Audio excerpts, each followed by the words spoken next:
we go. Another episode, Old Head and the Youngin. About to bit on some grown-up shit today. Gonna talk some real shit, some real life shit. It's funny too. So, I appreciate anybody that does give feedback. I do. Let me just start off by saying that. So, yeah, we heard that that y'all wanted to hear more everyday life, more relatable, I guess, to like everybody, Yeah. So it's hey, just look, like, I'm all for it. yeah, I'm all for it. we can do that. We can definitely do that. Now, before we get too far, I am going to say this right now. If we say something that you don't like, nobody is holding a gun to your head and forcing you to listen to this. I cannot stress this enough. If you hear something you don't like, you are more than welcome to turn the podcast on. I'm just saying. This nigga must got some shade to throw over here and talk about this. No, you don't like it. I don't. But here's the problem, though. People are so sensitive and soft nowadays. That is very true. That it's like, bro, like.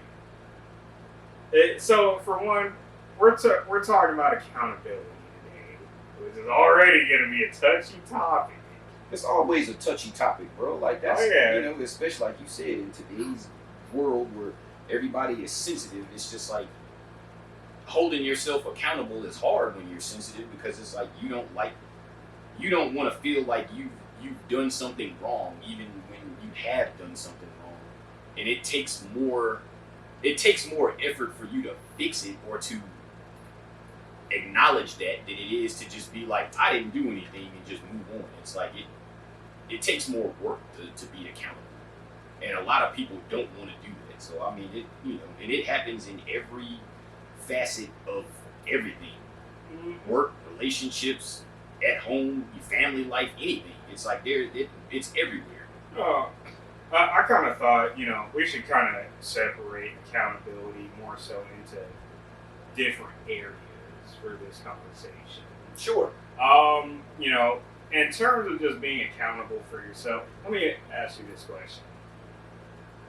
How much, just give me a percentage, how much would you say you take accountability for everything you yourself do?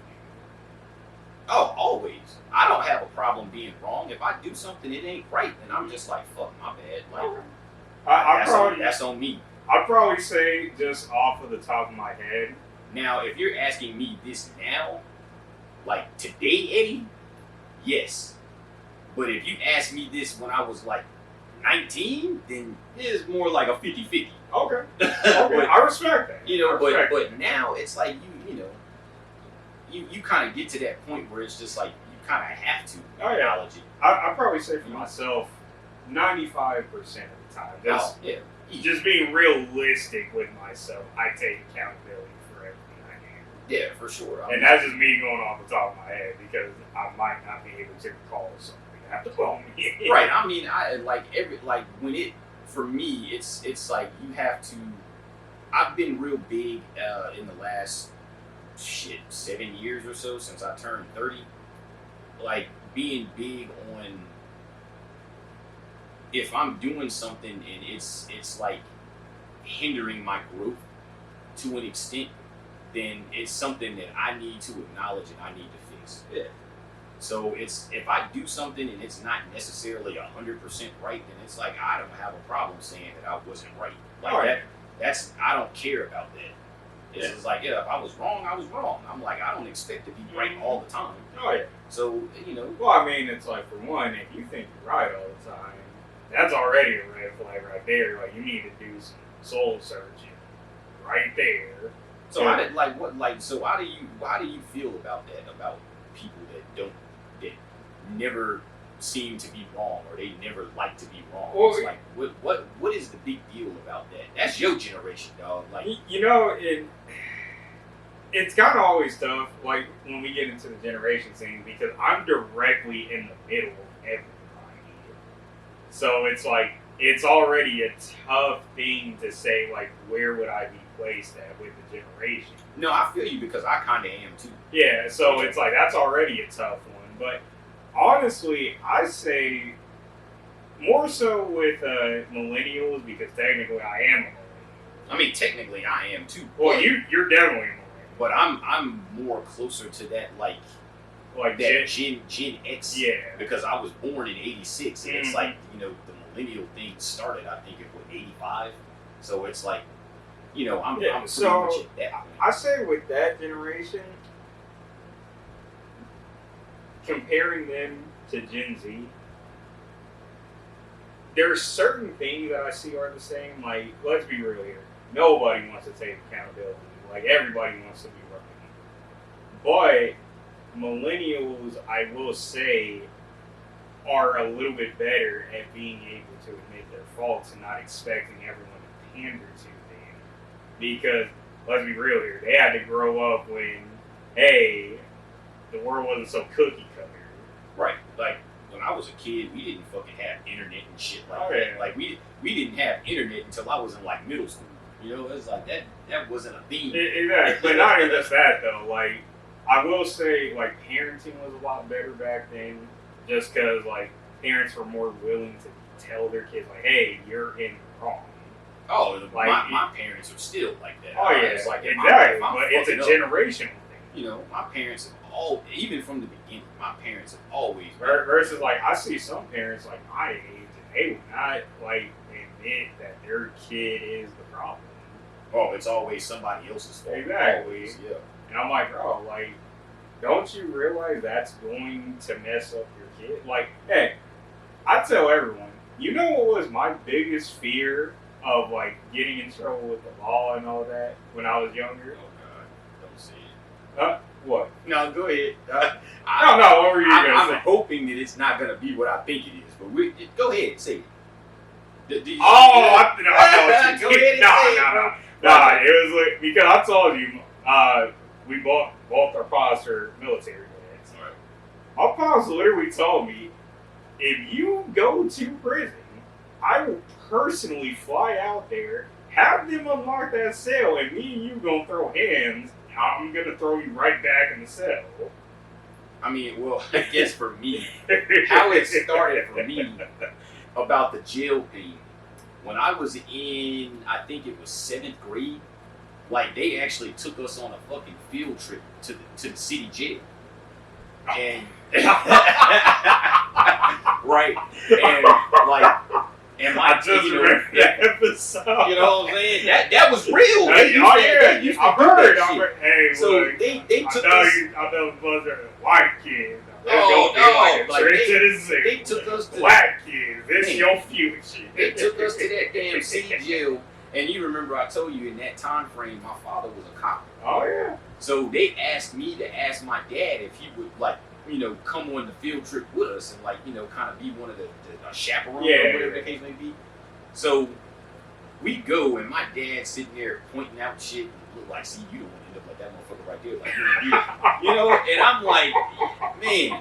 And we're walking, and it was crazy, man, because there was a few cats in there that they were only a few years older than us. Mm-hmm. Because, I mean, we were like, what, 13? And it's just like, there was a couple of them that were like 15, Oh, so it was like 16 years juvenile? old. No, it was a jail. Oh wow. Like the city jail. I'm surprised they put kids that young in Oh, and 16? there. Yeah. Okay. Depending on what you do. Yeah, they put you in Yeah. there at 16. Like, so we go in there, you know, and I remember there was this kid in my class named Earl. He was a black dude, kind of chunky. And we walked by one of the cells, and it was like a dude in there. He was like, hey, fat boy, hey, give me some candy, fat boy, bring your ass over here. Like, it was crazy. It was just like the shit you see on TV. And Earl fucking ran up out it like, oh, what? He was crying and shit, and it was like everybody was like, yo, like, these niggas is wildin' in here. Like, hold up now. Not playing. Because he was the first one that went crazy on us, was that guy. Oh wow. And then we walked by another cell, and dude was sitting on the toilet. He was like, why y'all looking at me? Why you looking at me going? Like, I mean, it was crazy. And it was just like that. It was like some scared straight shit. Mm-hmm. But my dad always told me even before that, like, you know, you need to watch, like, who you around because you don't know what can happen. And, you know, we grew up in a fairly racist racist place. So it's just like, you know, if you got into a fight with the wrong white boy, you gonna get in trouble when they won't. So it's like you had to kind of be careful with that. So I mean, my dad always was, you know, be wary of, you know, always. Yeah, and it's like I tell people all the time, you know, I will always say, me growing up, being Jehovah's Witness, it definitely taught me good morals, and that's really what kept me out of trouble. Because it's like a lot of, like, you see it now, but even it was probably there back then. A lot of people don't have like a good conscience, like, to be able to tell them, like, all right, so maybe. So what do you feel, since you grew up Jehovah's Witness? Mm-hmm. Most Jehovah's Witnesses, for the most part, they're pretty sheltered people. So it's like how do you navigate that, being someone who's grew up in that like kind of sheltered atmosphere? Well, I told you, my pops wasn't a Jehovah's Witness, and I pretty much go out every summer to visit him. So kind of learning from him as well. But also, like, my mom actually did not shelter me like most parents would do.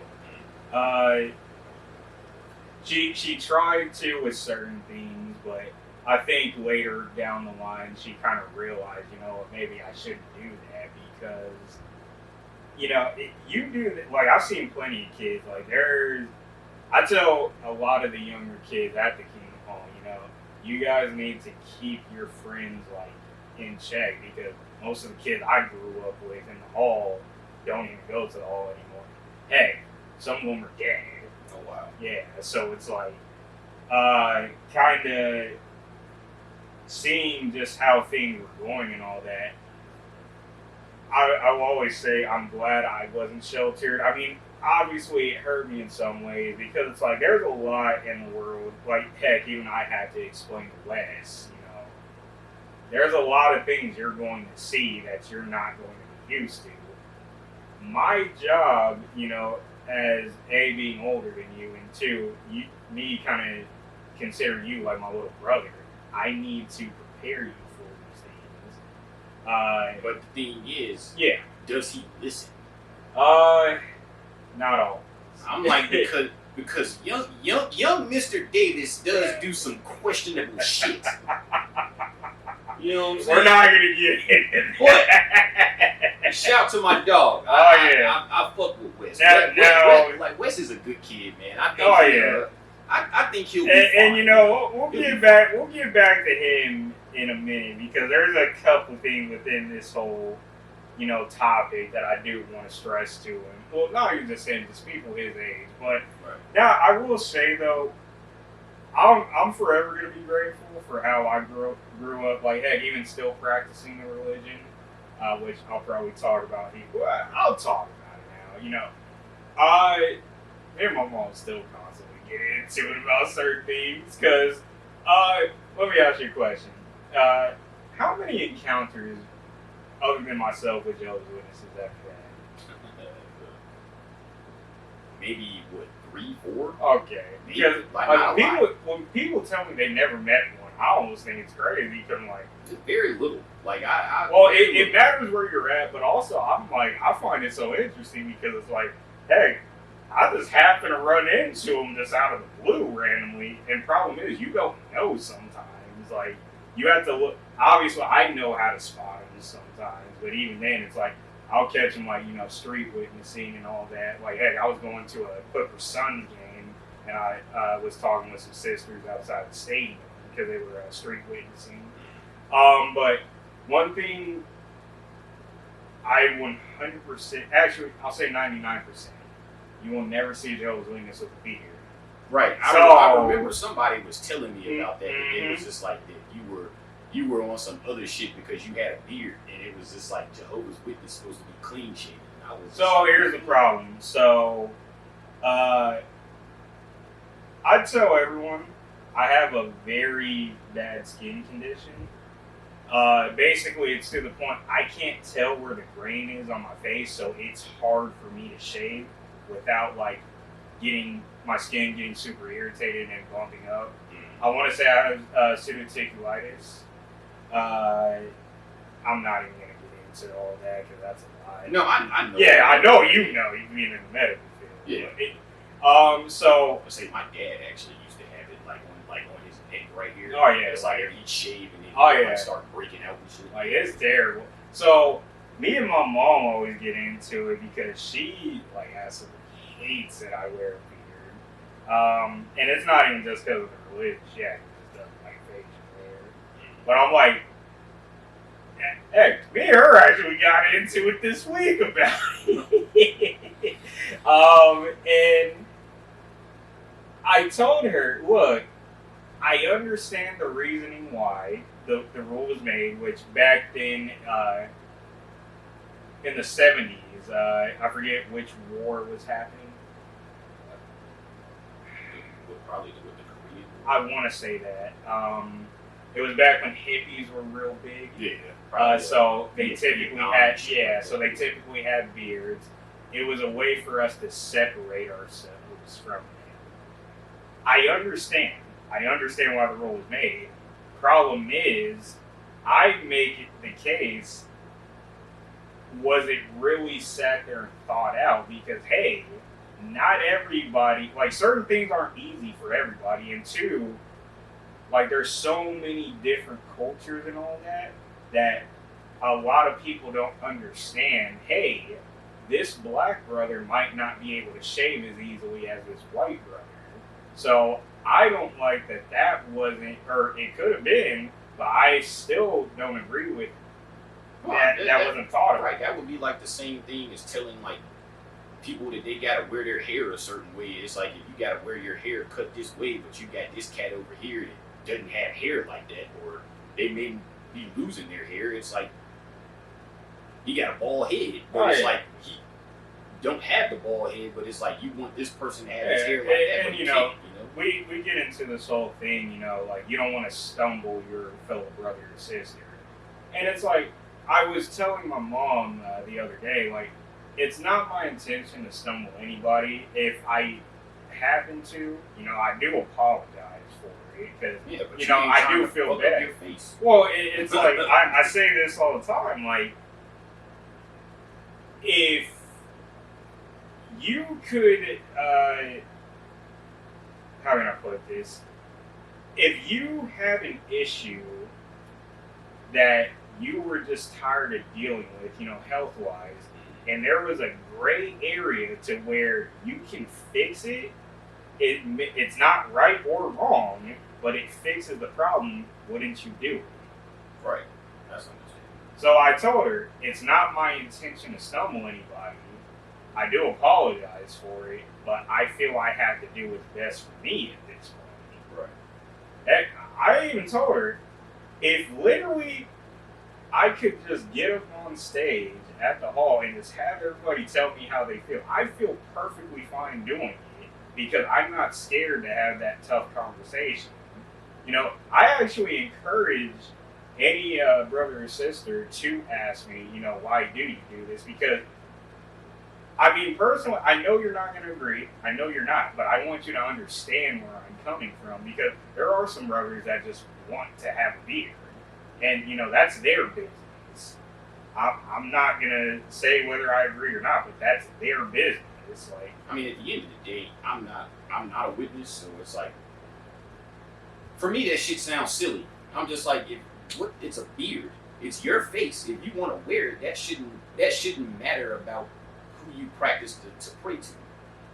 A beard shouldn't make it so that you are looked down upon by other people who share the same religion. It's just that it's like almost, I won't say it's racist, but it's kind of like, it's prejudice in a way. It's just like, so what? He has a beard. That doesn't, like, who cares? Well, I mean, like, everybody has a right to their opinion, right?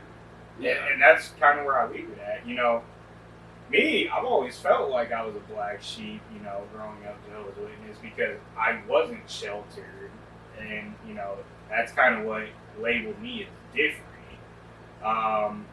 Hey, I know some witnesses might see this, and they're going to be like, well, you're talking to this worldly guy, and he's commenting on certain things that we do, and it's like, we're just having a conversation. Hey, I'm actually teaching you something right now that you probably never do. I'm not judging for it, but it's just like it doesn't sound right. It don't sound right, and that's fair. But it's like I will always say, you know, like I do understand certain things with religion. Like I tell everyone,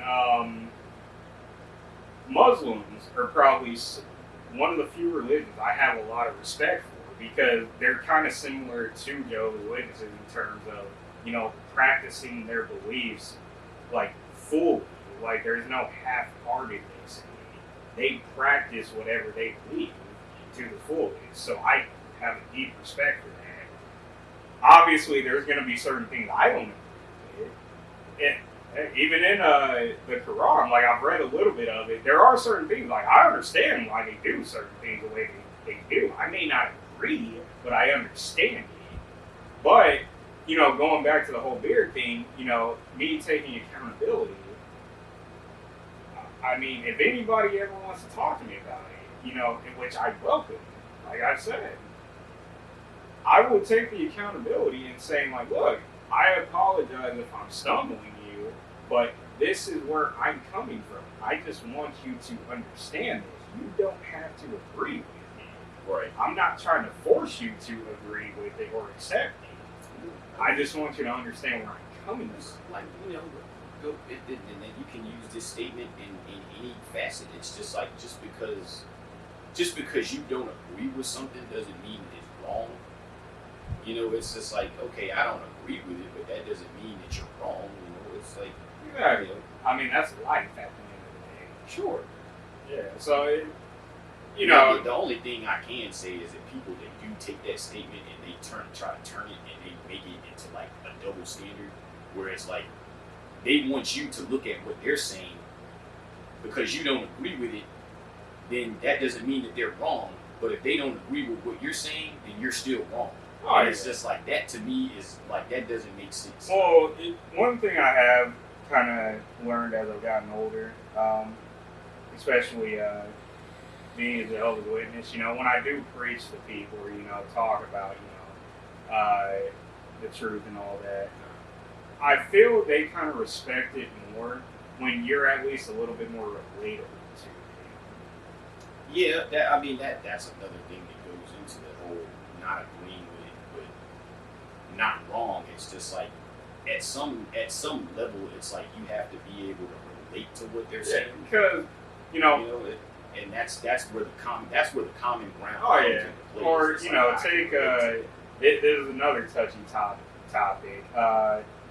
You know, abortion.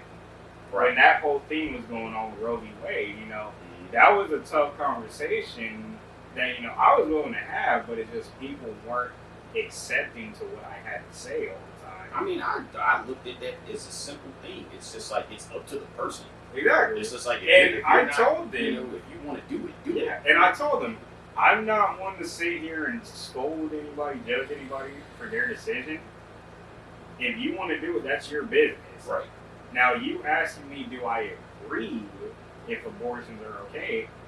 No, I don't. I can't say that. Because to me, you're killing a life at that point. Well, I mean, I guess I look at it, you know, like you said, being in the medical field, it's just like, it's, at a certain point, it's not quite there yet. Yeah. And you know, I know the whole science like behind if you do an abortion at that point, then it's like, okay, fine. But if you waited, like, you have a limit. Oh, yeah. But at that limit, it is actually, you know, partially formed at that point. Mm-hmm.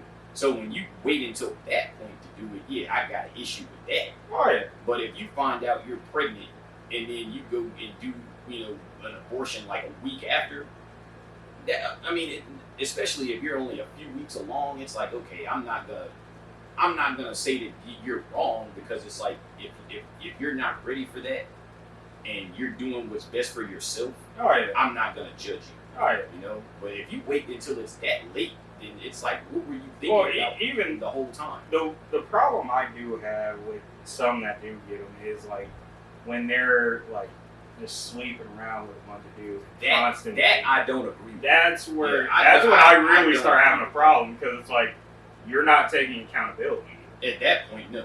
You're not. It's like if you're out here hoeing around and you get pregnant and don't know who the father is. Now it's like, if you got raped or like it's that's I'm not gonna judge. Right. I'm not even gonna have an opinion at that point. That's different. That's different. Like that's you. Like I'm gonna stay in the corner and keep my mouth shut at that point. I mean, I think rape victims are a special category.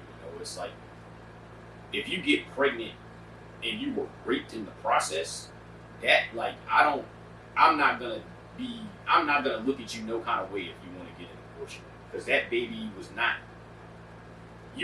that wasn't conceived like, you know what I'm saying? Like you didn't want that to happen. It was forced on you. So I'm like, that's a different story. But if you out here hoeing around and you slept with like 6 guys in a week and you don't know who got you pregnant, but you're gonna go get an abortion, it's just kind of like, come on, dog, like, like that's ridiculous. Like, come on. Oh yeah. So I mean, I look at the whole account. We'll say this thing. Yeah. On that subject. Yeah. How do you feel about the chicks to be hoeing around and they have the baby and still don't know who the father is? Is that any better, or like how do you feel about that? I could really say something, but just out of respect, I'm not going to. I don't like it. I don't like it one bit. I look at it from the perspective of, if it's a situation like that, you were hoeing around and have the baby, you don't even know who the dad is. Hey, I'm gonna look at you as a terrible parent, for one. Like, for the rest of your life. Like, I'm sorry. Damn, for the rest of your life? Yeah. Damnation, my nigga? I wouldn't even put it like that. But it's like, problem is, how can you expect me to really sit there and respect you as a parent and you don't even know who your kid's dad is? I always thought that was a little weird. That it's like you'll have a baby and not know who the dad is. It's just like you've been fucking around with that man. But then, even on the male's case, I don't respect dudes that pretty much just abandon their kid. I don't respect that one bit. Not at all. It's like, I'm like, if you know that it's your kid, then man up and fucking take responsibility. Exactly. And I mean, I say this all the time, how we get into the whole, like, single mothers versus single fathers. I'm gonna just say this right now. Every single father I've came across has been some of the greatest dad I've ever seen. I'm glad you brought that up. Somebody, I don't know if you saw, did Farrakhan put that in our group? I can't remember. Somebody put that in a group I was in a group chat, where it was like single fathers versus single mothers. I feel like I saw it. I just can't remember which one. They said which one is harder to date, like a single dad. He did put that. Was that Farrakhan? Yeah, I was just like it. So, I will say, I feel like it's tough in both sides for certain reasons. Right. So I'm not even going to sit here and play that game, which one is harder, because they both have their select reasons on why they're harder. Now, I can understand why some dudes wouldn't want to step in and be, I don't know, stepdad for another nigga's kid. Like, I can understand, and then I can understand a woman's case, like, I'm just not sure about that, Well, most of the time in women's cases, it's like they don't want to do it because they don't want to deal with the baby mama drama. Yeah. Which is completely understandable. But I'd say that's on both ends. Right. It is on that. That is definitely on both ends. But it's like, I think the women have less to worry about in that aspect. Yeah. Because it's like, when a woman is dating a single father, the father is not expecting the woman to take care of the child. That's his responsibility. Mm-hmm. But when a single dad dates a single mom, that mom is expecting him to take care of that child and her. But she ain't expected to take care of the man. He's still gonna be doing what he's doing. So it's like, I think that is a difference in what most people would look at, is the fact that it's like, when you're a man, it's like you're expected to, kind of step in and take care of the whole responsibility. Like, the child becomes your responsibility, the woman becomes your responsibility. But it's like when the woman moves into with a single father, that father doesn't become her responsibility. He still is taking care of himself and her and his kid. So it's like the man is usually never looked at as the woman has to take care of him. He's still gonna be taking care of himself, his child, and then if the woman he's dating is he gonna be taking, or if he marries somebody and doesn't have any kids, he's gonna be taking care of her as well. Yeah. But if it's the other way around, it's just kind of like a man with no kids marries a woman with kids. It's like all of that is gonna become his responsibility. Yeah. So it's in that way it's different. I would say it's a little more that's fair. challenging. That's a fair case in that aspect. I don't know. It's just I don't want to go too far because I mean I've only seen the situation from the outside looking in, so I don't want to go too far. But I just look at that way because in general in society the man is always looked at to take on the bulk of the responsibility, whether it's either way or not. Oh yeah. So it's in that aspect. I mean, it's still gonna be like that's not gonna change. Even in the Bible it says the man is the head of the household. Right, and it's always going to be that way, no matter if he's the one marrying a woman with kids or he's the one with the kid marrying a woman. He's still going to be taking on that responsibility. It's like even my older brothers like to mess with me because they're like, most of these girls are having kids already. It might be a stepdad. I'm like, I mean, look, bro, if it comes down to it, I'll accept the responsibility. I mean, I'm pretty much at a point where it's just like everybody in my age group already has kids. It's just like, so I'm kind of like in that age bracket. Oh, yeah. Like if I'm gonna find a single woman is gonna have to be younger than me. So I'm like, that's I mean, granted, it's already been to that point, and then you end up being with a younger woman, and then that woman eventually will want to get married and have kids. But it's just like, that's fine. Like I'm not saying that that's a bad thing. Oh yeah. But you just gotta, you gotta make sure, especially my older dudes out there. If y'all dating young women, it's like you need to make sure that your shit is in order. Especially if you've already been married and divorced, you already know what it is, so you need to make sure your shit is in order before you go for round 2. Don't fuck around and make the same mistake twice. I mean, man, it's kind of tricky subject too, because I've told you, those witnesses, there's only a few ways to get divorces. I mean, we talked about yours, and I told you yours was actually it qualified as a scriptural divorce. Right, because I mean, because of what happened, I'm just why would you say? But it's like even that's such a tricky topic too, because there do be cases. I'm like, I understand, I just can't fully agree with it. Sadly, for me personally, when it comes to that, it's just like if I were to get married again, it's like I'm not going to. First off, I'm going to make sure that we're ready. Yeah. Well, right now, again, accountability. Accountability. Now, myself, I'm ready. I'm financially stable.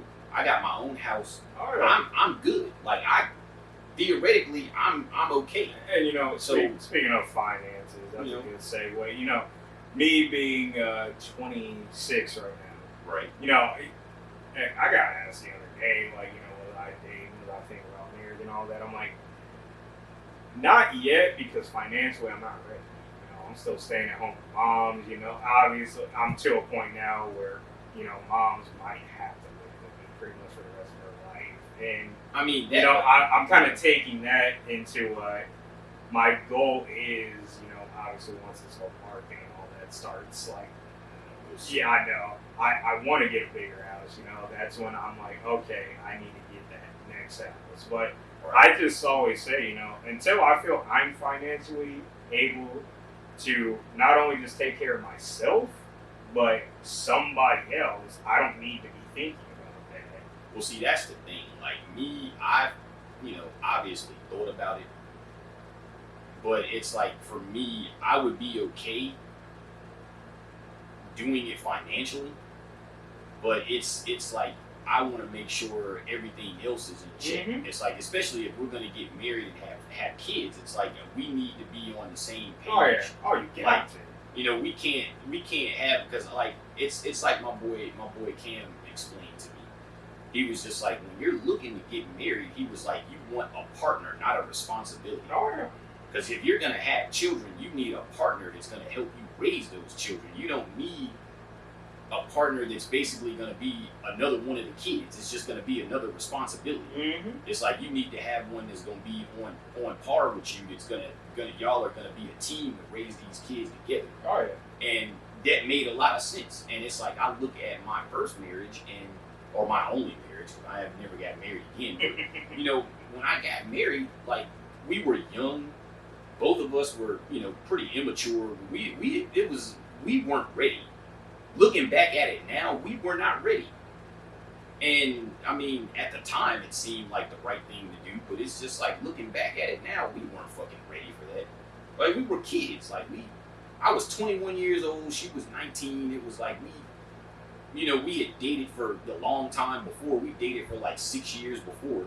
So it was like we thought that was the right move, you know, and we were not ready for that. It's like being married and being in a relationship. It's two different things. It's like when you're actually married and living together, you have to go about things differently.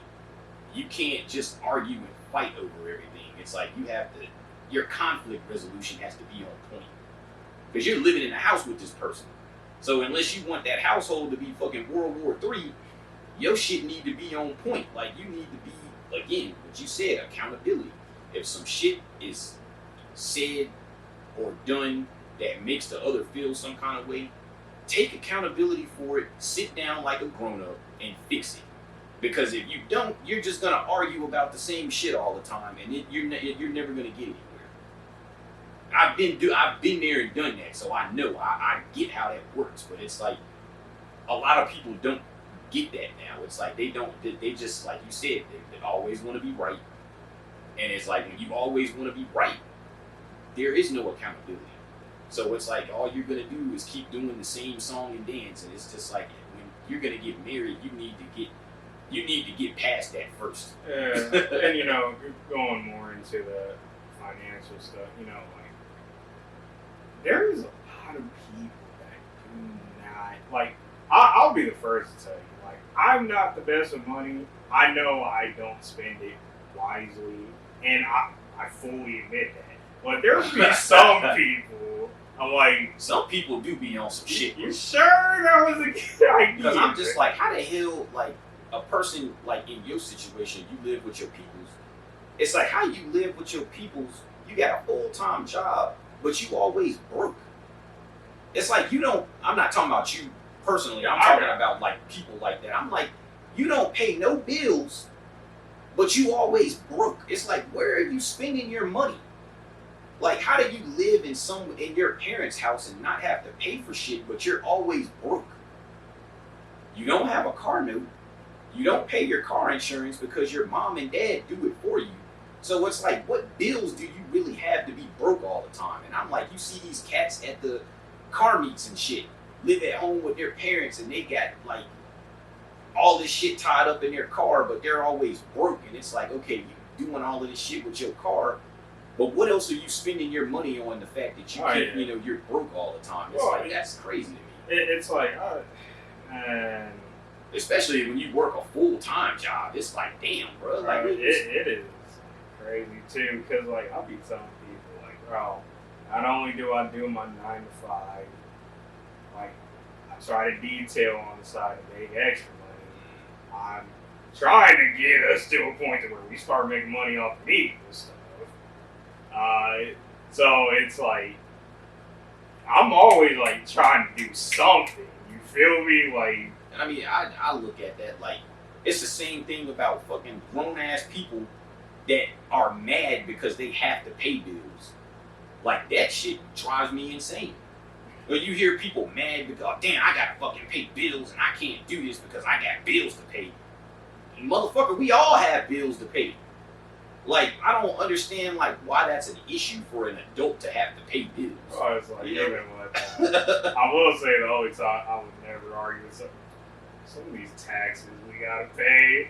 That's different. I know, but I just be like, that's a little different. well, I'll just say like how people be like, oh no, it's crazy how the rich, like the 1%, complain about paying taxes. I'm like, I ain't gonna lie, I kind of feel them. I don't want to pay taxes either. Especially when that 1%, nigga, your taxes is crazy. Exactly, but I'm like, They be paying like 6-figure taxes. oh yeah, It's bro, like, hey, you look, pay better than like me.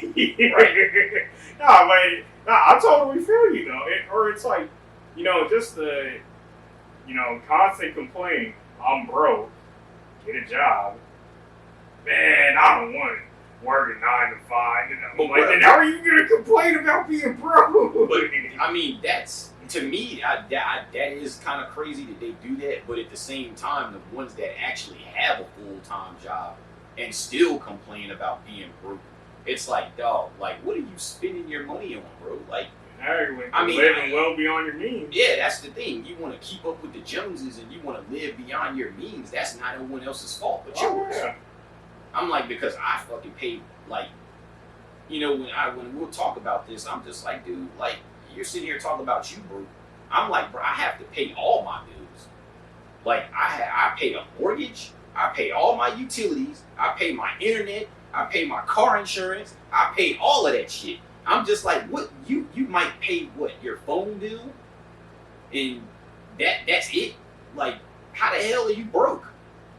You live at home with your mom and dad and they pay all your bills for you. Like, how are you broke? I don't be getting it, man. I don't. Or you have the people, like, I got a homeboy, right? He lives in, I think in Chandler, somewhere on the East Valley. Oh, okay. Now, he lives with a couple of his homeboys. Like, they got a house together. And he pays rent. He pays, I think, like, 400, like 400 or 500. Like, they split it like 3 ways. It's like 3 or 4 of them that live in there, so they split it up between them. It's a pretty big house. Mm-hmm. So he pays like 400 or 500 a month for the rent. And he don't have no other bills other than that. Now he's got a decent job. He makes, fairly good money, I guess, for just, because he's a single guy. He ain't, got no kids or nothing like that. But this nigga is always broke. I'm like, hey, bro, we about to go, we about to hit the Waffle House or something, like, whatever you trying to come and, kick it with us. Nah, I can't, bro. I'm broke. Nigga, it's Waffle House. We ain't going to Ruth Chris, motherfucker. We going to Waffle House. It's just like, what do you mean? Man, I gotta put gas in the car, and then I gotta go there, and then, it's like, it costs too much. I'm like, dog. I think he makes like, he works in the medical field. He's a pharmacy tech. Oh no, you So, got no excuse at that He probably makes about $20 an hour. Oh no. So I'm like, if you make like 20 an hour, and you only paying about $400-500 a month for rent, and you ain't got no other bills besides that, I'm like, what? How you broke? Like, it's like if you don't get your ass in the car and bring your ass. No, man, I'm broke. I can't do. I'm like, man, come on, man. Because he got a truck that his dad basically gave to him. It was his dad's old truck. His dad got a new one. It was like, here, you can have this if you want it. And then he's got a Subaru. He got WRX. And it's paid for. So it's like, he ain't got no car note. He pays, I don't even think he pays his car insurance. I think he's still on his parents' plan. Because he's about your age, like he's like 26, something like that. Like he's in his mid to late 20s. So I mean, I think he's still on his parents' insurance plan. So I don't even think he pays for that. Right. So I'm like, come on. It's like I ain't gonna sit here and act like I've always had it all the way together. Like, I'll tell anybody, bro. Hey, look, I tell you about it. I'd ask mom for a quick tag, quite a few times. Man, you want to hear some dumbass shit? All right. When I was what? I had to have been like what, 18? Fresh in the military, right? I'm in AIT. We ain't even got the permanent party. I think you did tell me this. I don't know if I did or not. I feel like you I fucking went out with, because we could go out off base for the weekend. Yep, you told me this story. Yep. I spent my whole fucking check in one weekend. The whole thing. I got paid that Friday. Sunday, I was broke. Like, all the way broke. I had like $10 in my account, dog. I spent my whole check in one weekend.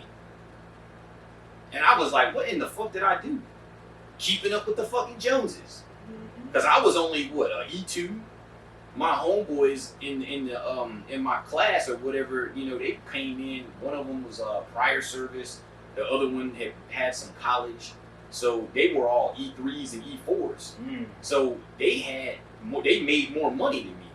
So I'm out here trying to keep up with the Joneses. We out at the bar and all, whatever. You go wash your hands off and shit, go get you some drinks, you know what I mean? We go and do whatever, I know. Oh, yeah, that was the week. We went to the fucking strip club that weekend. So we in there, we throwing one. I spent my whole goddamn check in one weekend. Friday and Saturday night, bro, I spent my entire check. I was like, dude, I had $10 in my account for 2 weeks. I was hurt. Good thing I was an AIT, because boarding was free, food was free, so I didn't have to worry about that. But still, you're like, man, I know, hey, we going out. Yeah, niggas going off base for yeah, the weekend. I can't even do it. Y'all go ahead. Like, I can't even do it. Chill here. Right, I was like, I can't even do it this weekend, bro. I'm broke. And they was like, nah, man, you got it. Come on, man. I'm like, dog, I got $10 in my account. Oh. They all clowned me for like 2 weeks after that. Like, this man, he go hard. He spent his whole check in a weekend, nigga. Like, so I'm like, yeah, I've done my fair share of stupid shit. Like, we all have. So I'm like, I'm not gonna act like I ain't never done nothing like that. No. Yeah, that's like, I'll just look at it, hold yourself accountable financially. Nowadays, I am so much better with I'm learning to be a lot more frugal. And let me say that again. Frugal. I mean, Because I'll say this. I don't believe in being cheap. Yeah, let me expound on that a little bit more. Yeah, please. Obviously, there's cheap and there's frugal. Cheap people, they're going to pay the lowest price to get by. Frugal people, they're going to consider, okay, is this important or not? Is this a good buy or not? Okay, so I guess can I get by with it or without it? Yeah, see, that's how I am. It's just like, if I'm gonna buy something, then I'm gonna get some nice shit. Like, I'm not gonna buy the cheap. But also, you're buying it with the intent you want it to last. Right, exactly. Yeah. Because it's like, buying tools, for example. If you want tools that are gonna last a long time, you're not going to Harbor Freight. I don't know about that now. No, hang on. Because my dad, man, that nigga live in Harbor Freight. But and his tools last. But here's the thing, though. Like, if it's like one of those like heavy duty tools that you're gonna be using a lot, you're typically not going. Shit, my dad be buying everything. Hey, look, I need to take notes for Pops. Then. He buys his shit from Harbor Freight, and it very rarely breaks. And if it do, he just go buy another one. Hey, look. Like, tools to me is like certain ones you want to have the good shit, but it's like most of that's like regular wrenches, ratchets, and shit. Like, I'll go to fucking like AutoZone. Exactly. Or it's like, buying a suit, for example. Buy some Craftsman shit. I don't care. Buying a suit, I told everyone, if it's a suit you plan to have for a while, get that shit custom tailored. Exactly. Get it right. Exactly. I'll put it to you like this. I just had to buy a new suit. I bought it from H&M. You know why? Because I'm still trying to do this weight cut. I'm doing it a little slower. I don't intend to have that suit for very long. Facts. So, as I'm looking, I'm like, you know what? I'm about to go. Let me go to H&M. I was talking to one of my homeboys, and I was telling him, I was just like, I'm trying to do a cut, and he was like, well, what you want to do? I was just like, I'm trying to see if I can lose like 20 pounds in a month. And he was just like, you used to fight, so he was like, you know how to cut weight. Oh, and I'm like, yeah, but that's not sustainable, man. I'm not about to drain myself out. Oh yeah, I've done that too many You know, times. I'm It just like, never gets any It's like easier. yeah, especially now. Yeah, I'm older now. It's Exactly. gonna be harder for me to do that. But he was like, nah. He was like, honestly, he was like, to be real with you, you could do it easily. He was like, you just gotta change up your diet. Oh yeah, and accountability, your health. Of How to course. take care of yourself. So I'm like, I'm gonna try out what he's talking about. I'm gonna try this shit. So let me ask you: when you say you're pretty good with your health? Oh, absolutely. Okay. I mean, I go to the doctor for like every 6 months. I will say I'm bad at that, but that's mainly because I ain't got no insurance. Oh yeah. When you a vet, it's like you gotta go. Exactly. Must be nice. They set up appointments for you. Oh wow, really? Hell yeah. Oh okay. Especially when you been through the shit and you got injuries. Oh, because they You try know, to make you know, sure you don't sue. Right, yeah, something like that. You got injuries, bro. Like you go in and they set up appointments for you for like your primary care. You tell them what's up, and then they set you up your appointments for whatever individual shit you. You being a vet, actually, I want to get off topic a little bit, just because I encountered this the other day. Obviously, we're both Niners fans. I'm talking with these two in the gym. One's a Cowboys fan, so I'm clowning. Obviously. Right. The other one, dude from Alaska, he's like, I don't even know anything about football, but I do know, that idiot called Kaepernick. Da da da da da. I'm like, here we go. Everybody knows. But here's my thing. You being a veteran, how did you feel when he did what he did? And see, that's the answer I typically get from most military people. Predominantly, it's I don't care. It's probably a good 20 to 30% that have something to say about it. But my problem with it was, so how are you going to be mad at him when he started off sitting, and then a literal veteran told him, I'd much rather prefer he kneel? How are you going to be mad at that point? Second, how are half of y'all going to be mad and none of y'all even served? I'm still confused on that one. These patriot folks is a different story. When they try to claim all this patriotism and shit, and it's like, you ever been in the military? No. So now, what are you doing? I get it. You're proud of where you live, but you don't. Of course, usually when you see that, it's a certain type of person. So it's like you ain't gonna see none of us doing that shit. But it's like it's a weird imbalance. But then you have people that look at that veteran thing as like a racist thing, because it's like, take me and my dad for example. Both of us are veterans. My father has an American flag hanging outside his house. Mm-hmm. I have an American flag. I haven't hung it out yet, but we ain't put them out. But I got one. And it's just like you have that group of people that look at that as, oh, that's racist. And it's like, what? How is that racist? I've never really understood it because you don't know Jehovah's Witnesses don't salute the flag and all that. Right. And I've been so, that's very unpatriotic. I'm like, when did I ever claim to be patriotic in the first place? And then you got the black flag with the blue stripe. They like to call it the Blue Lives Matter flag. And then you see that, and it's like, oh, they're racist. And it's just like, what I the never fuck? really because I've had family members that were police officers, and they've told me what that flag The actually Fraternal means. Order of Police. Yeah. Right. I'm like, that one just, I really don't care. It ain't got nothing to do Honestly, with I really don't care, period. It's just if you fly in the Confederate flag, I'm like, okay, hold on. That's a little bit different. I need you to back up. But that's like a different thing in different places. Exactly. Because with Farrakhan was saying that it's like black people waved that in the South, where he's around where he at. He saw I've heard black that. people. But it's like where I come from is white people that do it. And most of the time when you see a white boy with a Confederate flag, that means that he on some KKK type shit. Call you the hard R in a heartbeat. That's that.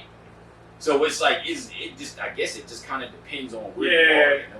But I was just curious because I'm like, I was thinking to myself, I've never asked Eddie how he felt about that actually. About Colin, I mean, I didn't really care. I'm just kind of like whatever, man. So would you say you were kind of like I get what you're trying to do. I don't necessarily agree, but it's like I just don't care at the end of the day. Yeah, you could say that. Okay, It's like that's fair. I'm like, yeah. I mean, I know what you're doing, but at the same time, I'm just kind of like, okay. I mean, do what you want to do. I don't feel offended by it. I mean, That's fair. if you're trying to stand up for something that you believe in, then I mean, do what you do. You have every right to. Yeah, do what you want to do, man. I mean, I just look at it from the standpoint. Of,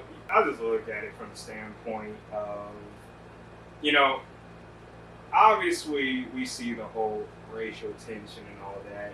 And hey, let me start out by saying this: if you were one of the cats that's saying all this racism started with Obama, that is the dumbest point I've ever heard in my life. Stop saying it. If you want to say it started off with the media as soon as Obama was elected, okay, I'll actually hear that point out. I'll actually hear it out. I won't agree, but I'll hear it out. I won't say it was just the media. I mean, it was a lot, bro. Like, I remember when that election happened. It was just like you had everybody and their mama, like, trying to make it like a big thing. And that goes into accountability, with, biracial friendships and all that. Right. Honestly, I think that it wasn't as bad then as the BLM shit. Like, when the BLM movement started and that whole, police brutality thing and the BLM kind of blew up in it, I think that the racism tension then was way more. It was way skyrocketed. Way more. Well, I tell people all the time, like, especially for white folks that are like super mad and like absolutely hate Obama, I tell them, is it more so because you just can't handle a black man having power over you? Because I feel like that's more so what it is for some people. I mean, that's a viable option. Exactly. Hey, if that's the case, find God, do some soul searching, do something.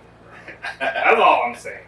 And keep in mind, I don't vote, so I really don't care. But I just look at like Dems and Republicans. I look at y'all like y'all are some of the biggest idiots I've ever met in my life. Some of y'all. Man, some of y'all. There is. I mean, you're gonna have that fucking bunch of everything.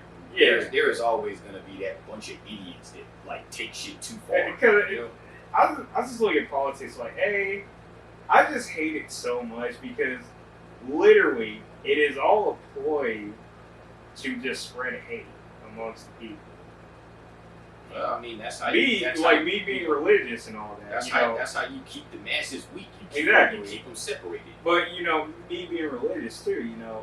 Obviously, I fully believe all this political stuff and all that. It's going to come to an end. I fully believe that. What do you mean? God is going to end all that. I would fully believe that till the day I die. End it all how? Yeah, you read the story over again, right? Yeah. Yeah. Oh, no, I mean, I've read it. Yeah, but there's a lot more to it. Yeah. But, I look at it, especially with, friend groups of different races, it is so important that we have these uncomfortable conversations about how it is, being me or you, for example. Because, during the whole BLM thing, you also had Stop Asian Hate. Right. And it's like, I'm all for it, but the problem I have is it's crazy to me that as soon as one thing happened, it triggers everything. Well, not even just that. One thing happened to the Asian community. They get a whole bill to prevent it from happening. Right. Where's that for us? I mean, yeah. Where is it? Like that? I mean, it's always like there has always been very like weird dynamics when it comes to that. It's like you'll do something for this group, but not this one. Or You it's know, like it's reparations. That's been a big one for a long time. Yeah, For people one, still talk about that. Here's my problem with it. They always want to say black folks don't deserve reparations, but I'm like, so did you say the same thing when after World War II, Asian Americans got reparations? It took a minute, but they got them in the late 80s. Oh, really? Yeah, they got $20K and a public apology from the president. $20K. I just sent that article in the group chat today. How many motherfuckers get that $20K? It was like surviving Asian Americans from World War II. Yeah. Did live here? Yeah, I believe so. Damn.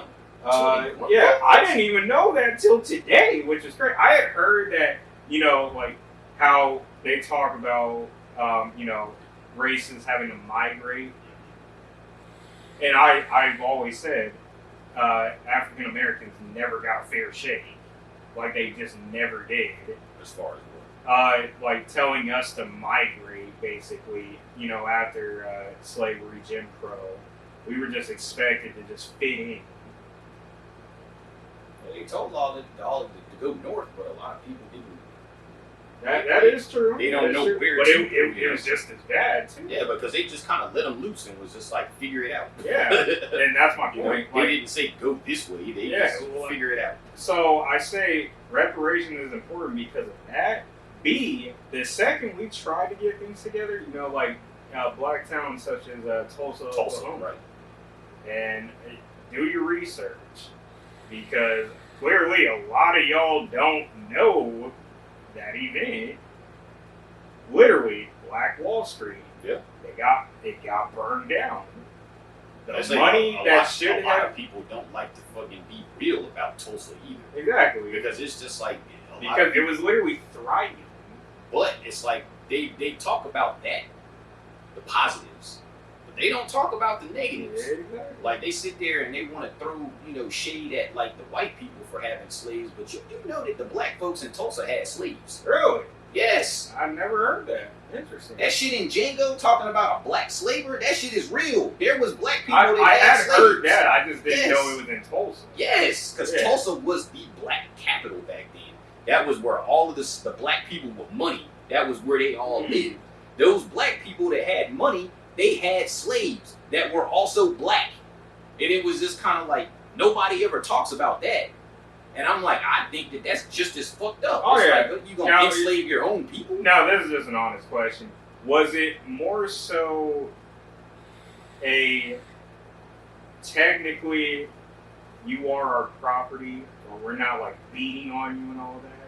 They had slaves, bro. No, I'm just asking. For my knowledge, I'm talking about slaves like white people had slaves. They worked the fields. They had a house, nigga. They had all that. I had to make sure. They basically had black-owned plantations. Okay, I just had to make sure. Yeah, it was like that. Yeah, okay. So that was new to me. Yeah, a lot of people don't know that Oh, because yeah. it's like Tulsa that was it. Like, if you were black and you were successful, when you had money, that's where you were at. Well, crazy enough too. You think they was gonna clean their own houses and tend their own fields? No, they had slaves doing it. But here's my problem too with that. It gets burned down and all. Sure. That. The money that they were supposed to get back for all the damages is literally still in banks till this day. Right. They didn't get that. Exactly. They ain't gonna So ever how get are it you gonna sit there and say we don't deserve reparations when you pretty much just stole that money? Sure. Like, give it back. Like, Yeah. at least. And also, like, I've heard, it's not going to help at all today. People are just going to go and trick off that money. I'm like, how do you know that? Yeah, you don't know that. Exactly. Like, obviously, if they trick it off, that's their fault. But I look at it from the perspective of, you already see, like, some of these millionaires, billionaires, they're trying to give back to their community. Right. Good one. They hate seeing people like LeBron and Michael Jordan. And that's what I wanted to get on. They hate that shit. Because LeBron's I Promise School, I don't know if you saw the article, how they were saying, no kids have successfully passed the math test. In like the last 3 years. Yeah, or so. but here's the Yeah, problem. Yeah, They don't fully tell this like story.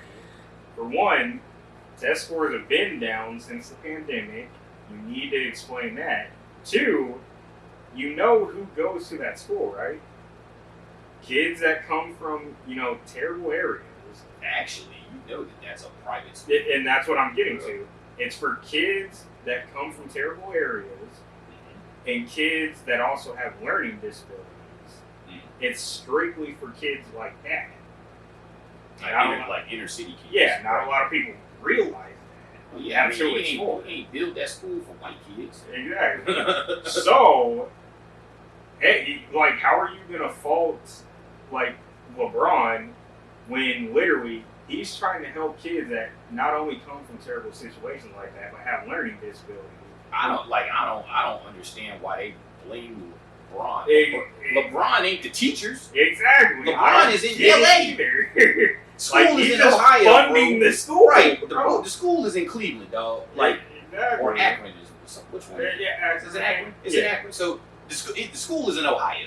Mm-hmm. That nigga lives in LA. Exactly. So it's like, how you gonna blame this man for the test scores being down when he in LA? So playing he's basketball. It's supposed like- to spend like daytime when He's supposed to be tutoring the kids. Yeah, Like, nah, and then, bro. all right, I got a dip. I got Right. a game to play. Exactly. It's like LeBron. LeBron may fund the school, but LeBron is not teaching the kids. Exactly. So how is it LeBron's fault? That ain't. Yeah, Nah. so it's like, bro, I see articles like that. I'm like, Like, you need to fire the teachers then if that's the case. And- Like, and, you you're know, LeBron. that's what gets on my nerves, especially with media. Like, there's so much, like, it's almost an objective for them to paint the worst picture possible because they're not telling the entirety of the truth. It's the media. Exactly. I mean that. And that's why I say we really got to start holding them accountable too. You talk about like all these situations with police brutality and all that, Right. and like the entire story is not always told. Like, hey, even when the riots were happening during BLM, it was always, oh, they're just thugs. That's all they do is steal. It's mainly white people, folks stealing. It's just like half of the shit that you saw about the looting around here was like white people doing it. Hey, Scottsdale Fashion Square. Damn Crate and Barrel. It ain't no niggas looting no Crate and Barrel. Like, you need to cut it out. Like, that was white people in there doing that. Yeah, so I don't that all of that shit to me is just like, well, are you serious right now? another thing that was funny too was how BLM stole all the money and all that, which I would fully say I was not for one bit. But also I said, But you got into like the police brutality thing. They didn't tell the stories about that either. It's like some of those police brutality events, it was black on black crime. It wasn't white people doing it. It was like black cops beating up black people. oh yeah, the problem is that doesn't make the news. It should. Exactly. It's the same It should. thing. It's just like if you gonna get mad at the white folks for doing it, it's like black people, that should be even worse. But also it's like the whole black on black crime. What about white on white crime? What about Hispanic on Hispanic crime? What about Asian on Asian crime? Right, that shit happens more than you think. Exactly. And Did you ever used to watch that show Cops? oh yeah. Half of the shit that they did on Cops was mostly white people doing shit against other white people. And the cops arresting these white people were also white. So I'm just like, y'all act like it's always white people and black people. It's like, I've heard it's so not. many crazy things, like just growing up, like, oh, most black people are on food stamps. I knew more white folks on food Facts, stamps. 100%. But also, I'm like, to be fair, if you can get them, I'm all for it. I'm like, I knew more white folks. I knew more white folks on welfare and on food stamps than I knew black people. Exactly. So I'm just like, that stereotype never really like stuck with me. Or because it's I'm like, just like, that don't make oh, it's sense. mainly black folks that stir up all the crime. And like, actually, no. If you look at the statistics, that is strictly off suspicion. Sure. It's not proven. Well, yeah, that's not always true. Exactly. I mean, shit, me growing up, it was like I told you, man, I was the different kid. So it's like I had black friends and white friends, and I was just kind of like, you know. So you'd see like Right. both And sides. my fucking white friends did way more wild shit than my black friends. Oh yeah, crazy enough too. I was Except TJ. Shout out to my nigga TJ, wherever you at. Like, you was wild. you know, crazy enough too. I was scrolling on TikTok and I see this white girl. She makes a post. Starts off saying how it's predominantly inner city black kids that steal like at the mall and all that. And you know they're typically the stereotype. And she like Jello Ball lived in the suburbs and was rich, and that nigga was still stealing. Well, here's what was crazy though. It switches to this girl. She's like, actually, they're not the stereotype. Hey, I'm actually the stereotype. I knew way more girls that stole at the mall. Yeah, like she was telling the story. Way how more girls. She was telling the story how whenever she goes to a store, she always dressing room and put clothes on underneath their shit. Oh yeah, right and she was talking about that, but she said how she makes it a point to make sure she at least buys something, so she doesn't look like she stole something.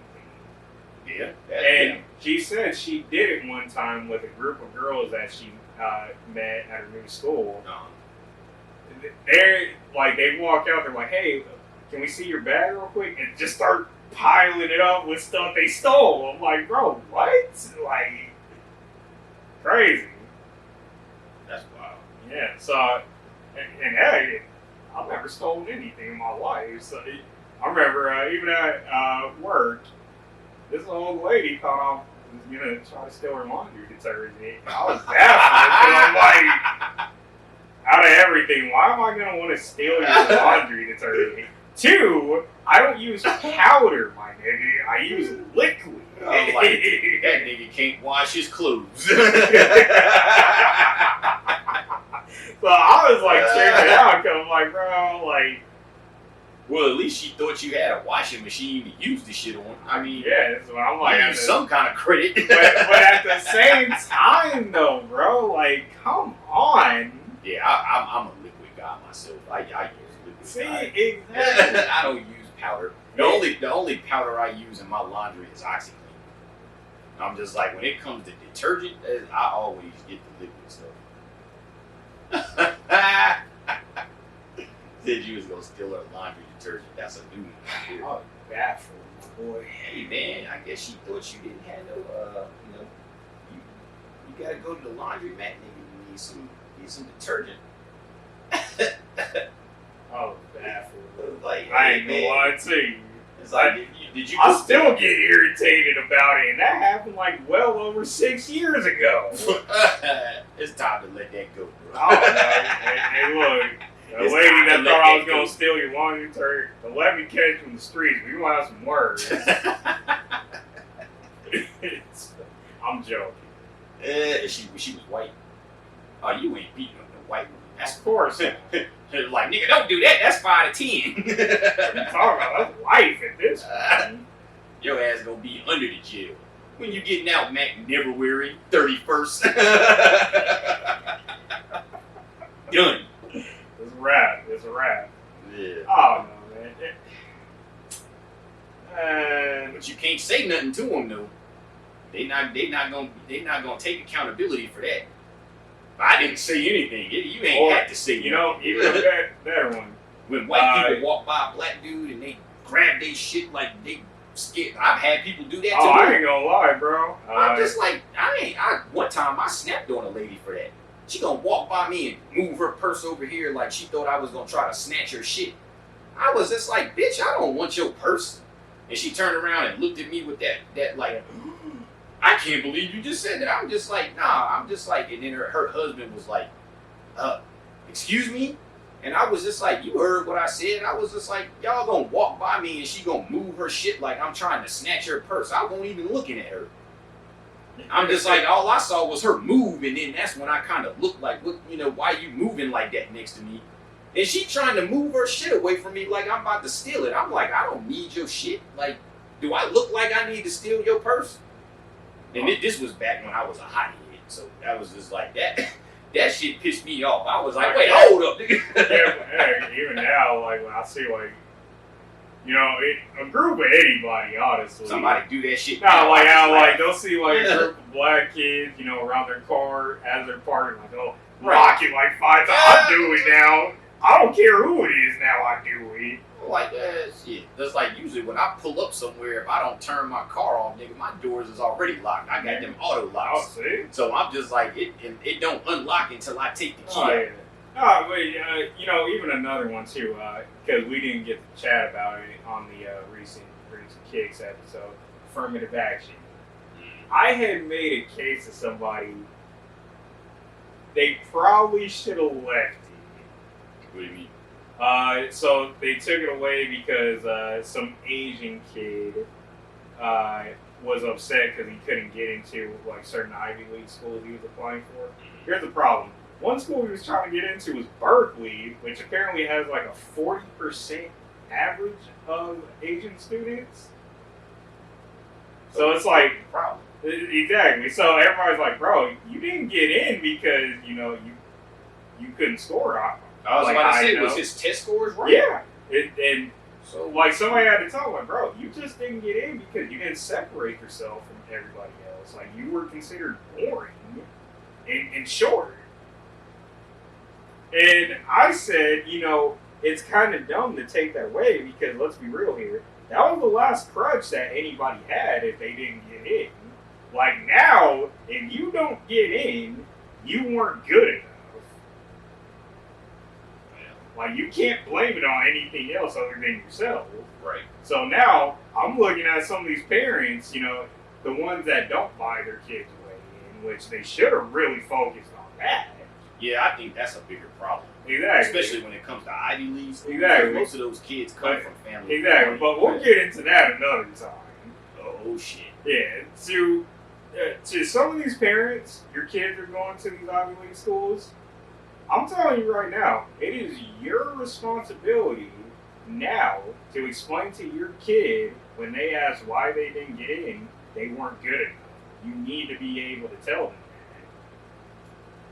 Take accountability. Exactly. I'm just like, if your scores ain't right and you ain't done enough, then don't expect somebody to give you a free pass. Exactly. Because I'll be the first to tell you, I knew I wasn't college material when I was a sophomore in high school. I knew I just wasn't going. Yeah. And has it hurt me? In my adult years, somewhat. At the end of the day, I don't regret it one bit because, hey, truth be told, I'm a lot smarter than a lot of these niggas that graduated from college. I'll honestly say that. I never.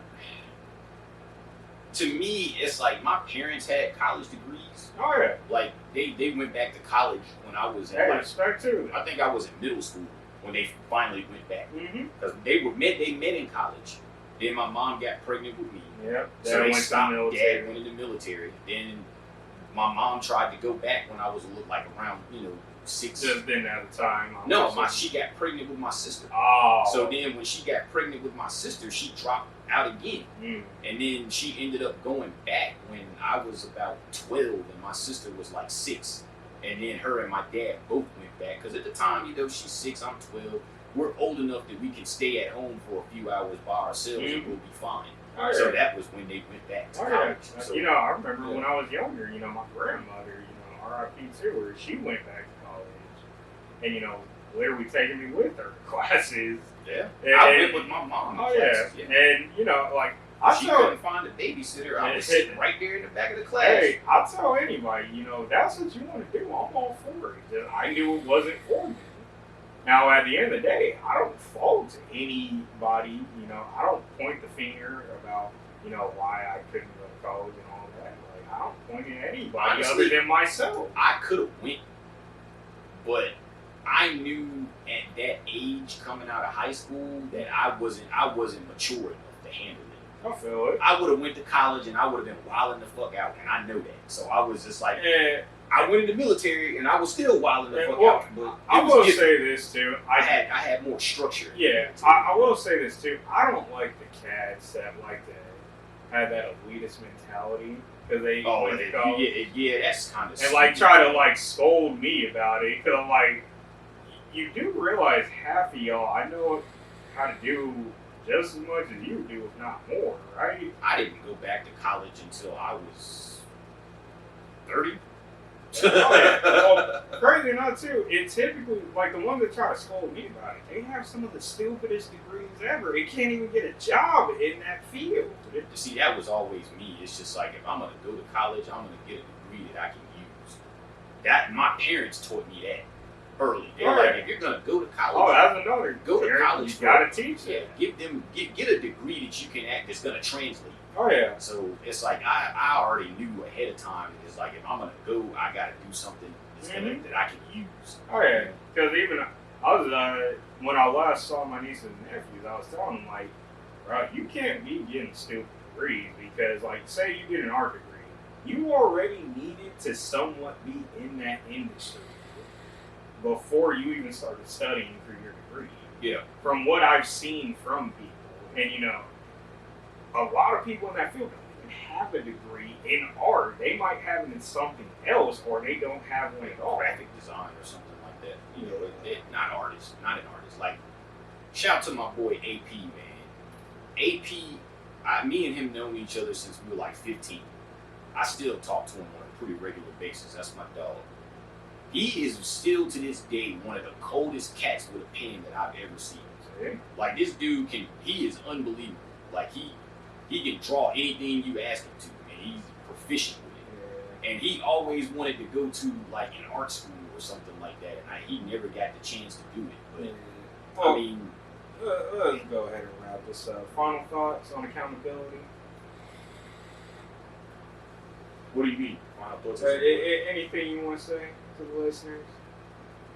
I mean, don't be afraid to take accountability for shit. Just because you take accountability for something that you may have done that caused an issue somewhere, that does not mean that you're wrong, and it doesn't mean that the end of the world is coming. Just take your accountability for it. Yeah, I did this. What can I do to fix it? And just fix it.